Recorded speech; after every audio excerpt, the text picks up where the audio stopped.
Hi everyone, and welcome to another episode of Smells Like Business, a podcast for anyone who wants to learn more about the current and future state of cannabis in Europe. Every episode we talk to different business owners and cannabis specialists, making it easier for you to enter and better understand the cannabis industry.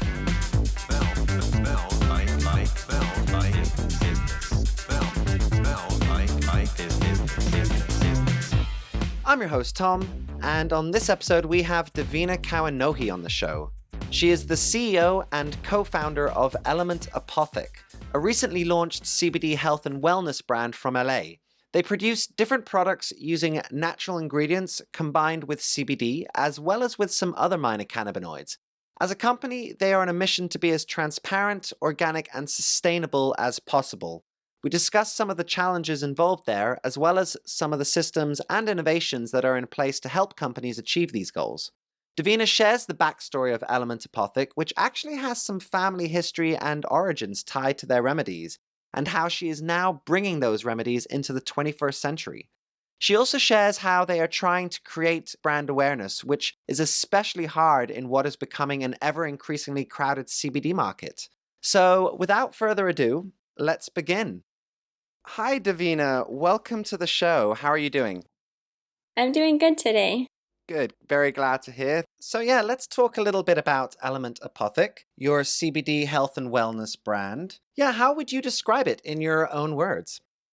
Yeah, so it's really exciting. We just launched Element Apothec, and one of the things, there's many things, but we're really focused on being a brand that consumers can trust. And that means in every decision that we make, from the ingredient sourcing to even our packaging and transparency, being clean, doctor formulated, really going above and beyond, because I think the industry deserves it. And not just in the CBD or cannabis space, but just in personal care and wellness in general. I think a lot of brands have forgotten about the consumer, and these are things that they're putting on their bodies and in their bodies and really deserve the best products.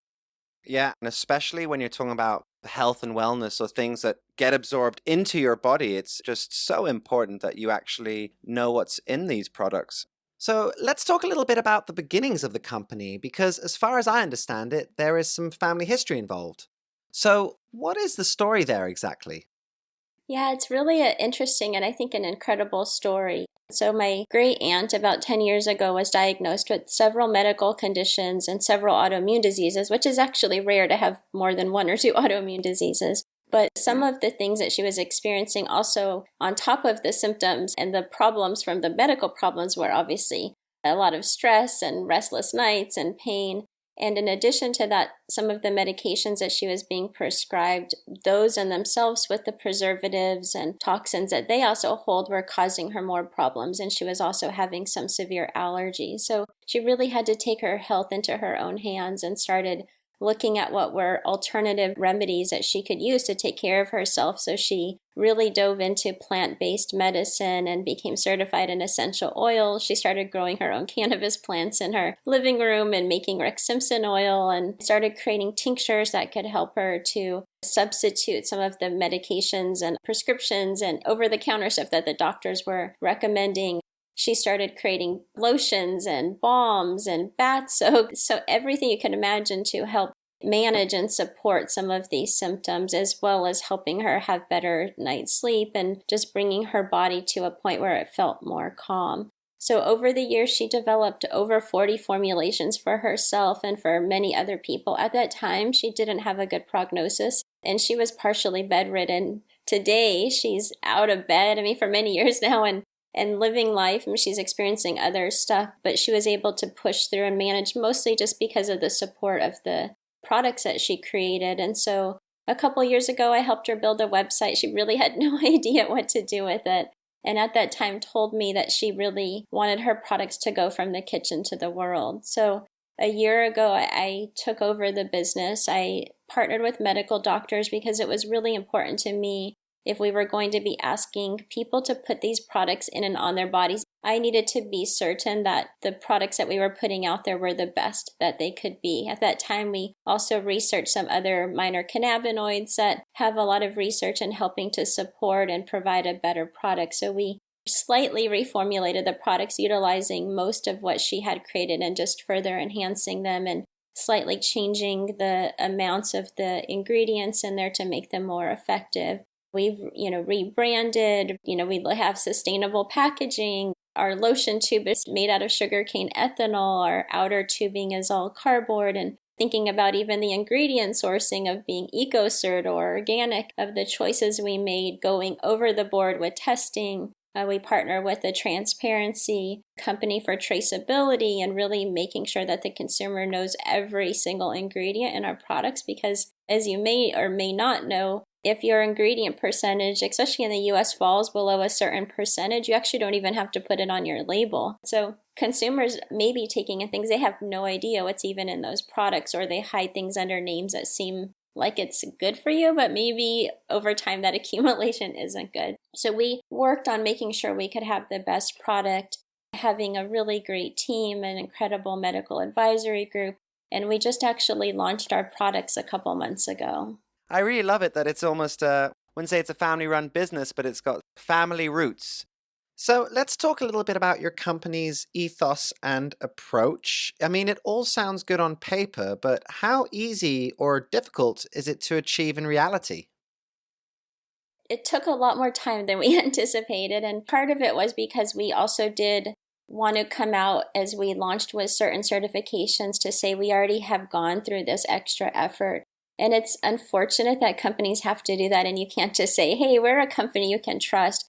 But there has been so much mistrust in the CBD space and the cannabis space, and just in wellness in general, as there's so many new things that come out and people understanding what they're actually using. And so there's just a lot of things you have to think about when you're thinking about being a lasting brand and not just quickly hopping on the CBD bandwagon. And I went to a conference, it was amazing, before COVID, the last thing I attended in Vegas. And you walk down the aisle and everywhere you look was these manufacturers saying, launch your CBD business in 10 minutes. And I thought, oh my gosh, this is crazy. You could just pick your products and put your label on it, and there you go. And are people thinking about where they're getting their CBD from? Maybe it looks cool and the packaging looks nice, but has that brand really thought about all of these decisions? And there are other great brands in the space that are doing the same thing, which I think is just so wonderful, because it really can help change the dynamic of people's perception of what's happening. Yeah, I mean, the CBD industry is quite funny in that sense, because I think it's quite polarized, really, because you really do have people and companies out there that are really just in it for a quick buck.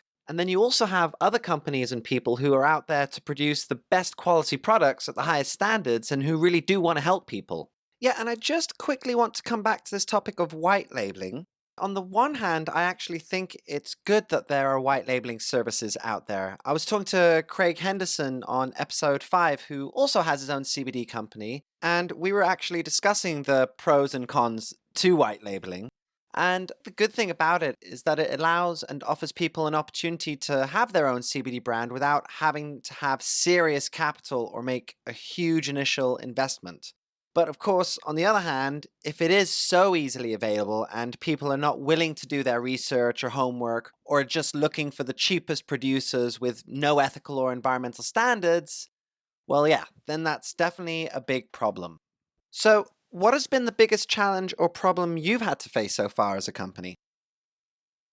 I think the biggest challenge is just brand awareness, because the market really is so flooded. And there's also a lot of lack of trust, as you see FDA letters come out in the US all the time, and FDC notifications, and people's COAs are not testing accurately to what they're labeling on their products. And so people aren't sure what they're getting. And then on top of that, how do you know what company you should choose, and where do you even go to find them? So for us, that's been the biggest challenge, is just how do we gain that traction and brand awareness about who we are, and why we should be considered as a product that the consumer should buy. Yeah, absolutely. So maybe you could tell us a little bit about what products you have and what they do. Yeah, so our line consists of 5 products. We have our Nourish Lotion, which is incredible for moisturizing and supporting the skin. And then we have our Relief Balm, which provides muscle support and relief to joints and things like that. We have our Belle Visage Face Serum, which is actually interesting, as we weren't expecting that product to be one of our most sold products, but it's leading the pack. And then we have 2 tinctures. We have our Rest, Relax, Recover tincture, which helps support relaxation and provides a better night's sleep. We have CBN in there. CBN is so incredible for helping to support that restful nights, and I think even better than CBD, but the combination of the two is amazing. And then our Calm Cool Collected tincture, which we have CBD and CBG. CBG topically has incredible benefits for the skin, and there's been studies on cell regeneration and stuff like that, which is amazing. But also internally, it really provides some significant value. So I noticed that some of your products contain not only CBD, but also, as you said, CBG and CBN. And yeah, I think these seem to be the latest cannabinoids or minor cannabinoids that are creeping into the market. And of course, there are over 100 different cannabinoids that we know of, and most of which the industry has not even explored, exploited, or even tapped into yet. So are you excited about the potential of these other cannabinoids and what they can do? yeah, it's amazing. We're really excited. Our medical advisory team, which is head up by Dr. Swathi Varanasi, she's our chief scientific officer also. She's constantly researching and looking up information, and we're looking at new formulations to incorporate some of the minor cannabinoids that really have not much at all research or usage, but they're starting to understand the value of them. I mean, there's THCA and CBC that are also, I think, the next up and coming minor cannabinoids. But yeah, it's amazing and fascinating when you think about the plant as a whole. And as we start to understand each of these other ingredients and cannabinoids that make up the plant and terpenes, and really unfolding the value of how that can help with product formulations and add value to the consumer using it. Some exciting times ahead. And of course, it's interesting because you can use these cannabinoids, well, you can isolate them and use them individually, but it's also, like you said, how do they work together? I was actually literally talking with Matthew O'Brien in the last episode about cannabinoids, and he believes in the next decade, they are going to be the big game changer in the cannabis industry. He even says it's not going to be the cannabis industry, it's going to be the cannabinoid industry. Because, yeah, once we do have access to these 140 different cannabinoids and what they can do, I mean, look what we're doing already just with CBD. Yeah, if we have 140 to choose from, I mean, then the opportunities will be limitless. Yeah, and then moving on, correct me if I'm wrong, but I believe you can find your products in Showfields, which is a pretty unique and special department store chain. Don't they choose their products really carefully, and then they also create some sort of scene around them or something like that? Maybe you can elaborate a little bit. Yeah, so Showfields is a really cool store. They claim themselves as the most interesting store in the world. And what they do with brands is really interesting. They take your brand and try to create an artistic expression of what the feeling of that brand would be like. And so we submitted our products, and we're really hopeful that we would work with them. And what Showfields really does is they really look to curate products that are within their theme. So they're focused on, sustainability, for example, in their Miami store, and New York is about wellness. And so our products fit really well into their curation, but also they take a lot of time to get to know the company and the founders and what's your ethos in terms of your products and your formulations. And so we match really well with what they were looking for in terms of the quality and the types of products and what our focus was. And so that gave us the opportunity to be in there as a new brand completely launching, which is really exciting. And you don't often get opportunities like that. We're in Miami now, and New York is launching the beginning of next week. We have a whole space that we worked with their creative team to develop. So we're super excited to actually see that store and that location and that room that we created with them come to life. Yeah, it must be quite nice to see how they artistically express your products. And it's also just nice because it feels like, obviously, people are becoming more conscious about the planet and the climate crisis that we face and everything. But it's great that it feels like sustainability and being environmentally conscious now can actually be a selling point. However, saying that, at the same time, the competition is really, really fierce. So how do you go about differentiating yourself from other brands? Yeah, like you said, there are so many brands, and I won't lie and say it's not challenging. It's what keeps me up at night, every night, of thinking about how can we break through and become a brand that people know and that people can trust, and how do we even pave a way in this crowded space. We work with a PR company that's really trying to put us out there and tell people who we are, and reaching out to editors and asking people to cover our story, opportunities like this where you get to share about the brand. And we're looking at creative ways to do digital marketing and influencer marketing. And we have influencers now that worked with us when we first launched, and they've come back and said, hey, we want to be brand ambassadors and we've used your products. And so little by little, you start creating trust. Sure, it might take time to kind of create our path through all of this that's happening, but I think as people see us, they'll start to understand and appreciate the things that we do and what our products can do to help them.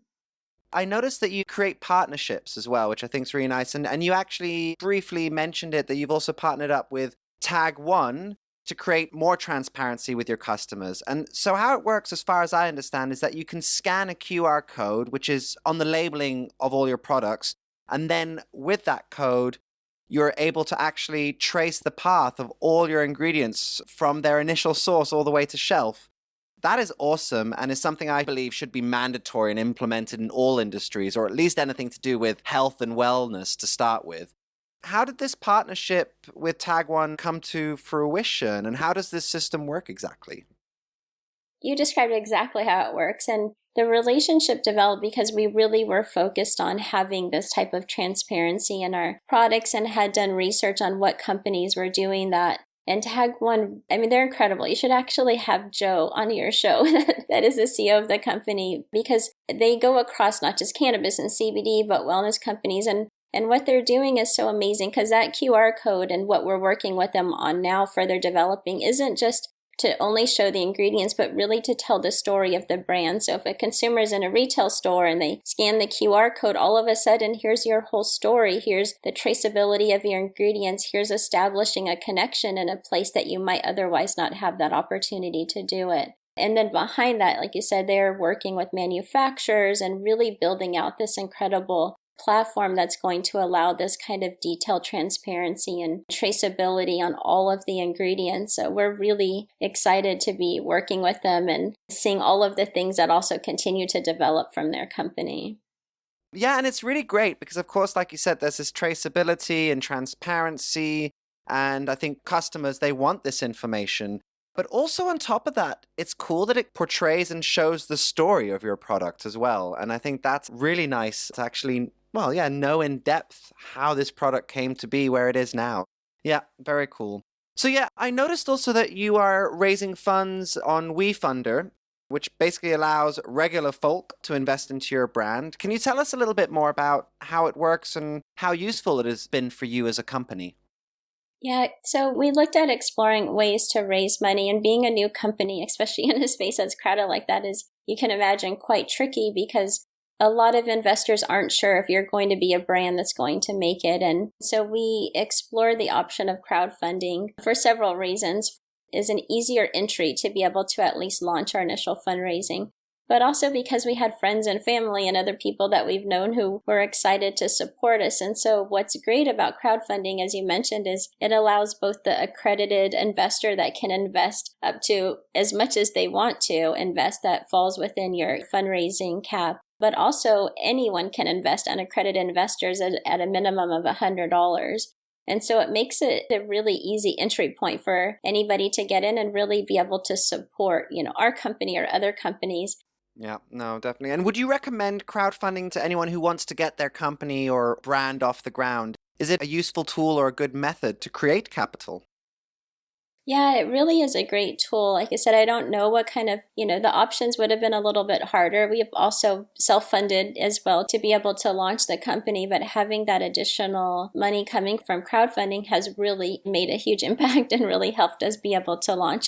It's work. So I wouldn't tell someone going into it like, hey, you put your campaign up there and it's done and all these people are going to flock to it. You, like anything, you have to market it. And CBD and cannabis is a little bit trickier because we're limited on marketing on social media. So a lot of crowdfunding outside of CBD and cannabis, you can put ads up there. You'll see ads up all the time if you're on Facebook or Instagram about crowdfunding, but we weren't able to do that. So that made it a little bit challenging and I think a little bit slower, but it's work. It takes emailing people and calling people and reaching out to them. And a couple people have asked me about it. And I said, it's a great tool. It's amazing, but it's not easy. It takes work just like anything else that is out there. It doesn't run itself, the campaign.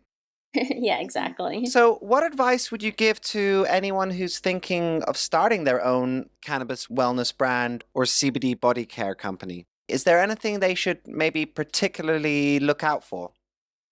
Yeah, I think if you're a new person looking to start a wellness company or, CBD company or a cannabis company, I think it's just really thinking about the market and what's your opportunity for entry because it is competitive. It's competitive in your wellness or supplements and thinking about what your area is going to be. And on top of that, really focusing on how you could deliver best to the customer because I think today's consumer is becoming so much more conscious of where they're spending their money. And so really think about what you're creating and establish a great formulation and think about sustainability and transparency and how can we create clean products because I think if new people coming in continue to do that, we're really going to create a shift in this space, which I think would be absolutely amazing. And also, you can't undermine or underestimate the consumers either because they're pretty savvy, business savvy these days, and they know their information as well. So if you think you can get the better of them, well, think again. Yeah, exactly. Everyone's at home, right? And they're taking more time to make a purchase decision and researching and looking at it. And so you don't want to try to pull something over them because they'll see it, they'll investigate, they have much more time than having to make a quick decision. So it's even more important now, I think, to be able to hold yourself accountable. Yeah, definitely. So, well, I only have one last question, which I ask all my guests. That is, if you could go back in time, is there anything you would do differently? Let's see, that's an interesting question. I think just having a better understanding of the timing that it takes in terms of actually launching a new brand in a competitive market and really thinking through some of the initial marketing efforts of how early that we could have started some of that to start gaining that brand awareness. We waited almost until after we, had our products ready or shortly ready to launch. And I think there was a lot of work that we could have done ahead of time to build more excitement for the products actually launching. Yes, but I guess at the time it's also hard to be aware of all these different things, isn't it, really? Yeah, that's accurate. Great. So where can our listeners find out more about Element Apothec and where to get your products?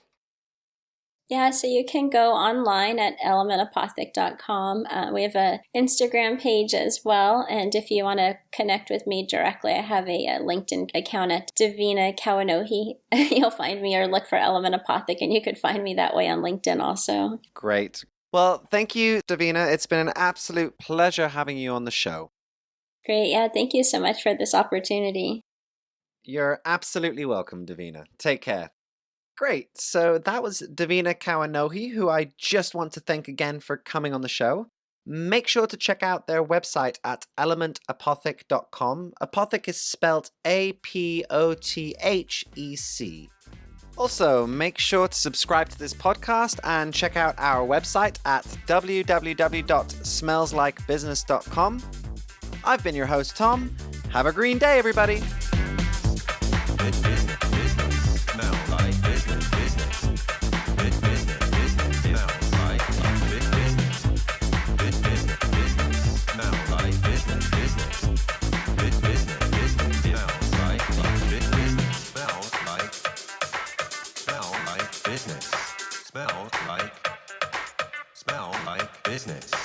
Smells like business.